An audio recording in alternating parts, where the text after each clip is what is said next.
మనుగడ కోటి అలలుగా పొంగు వరదల వేగాన పడిలేచు అలలకు తీపి కలలకు లేని అలసట నీకేలా నల్ల నల్ల నీళ్లలోన ఎల్లకిల్ల పడ్డట్టున్న అల్లో మల్లో ఆకాశాన చుక్కల్లు అమ్మాయంటి రావిల్లమ్మ అబ్బాయంటి సూర్యుడమ్మ ఇంటి దీపాలవ్వాలంట దిక్కులు ఎవరికి వారే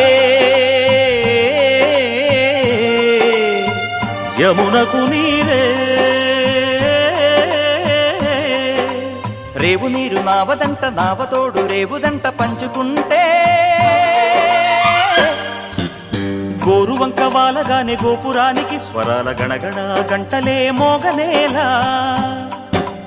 గోపబాలుడొచ్చినాక గోకులానికి పెదాల కిలకిల పువ్వులే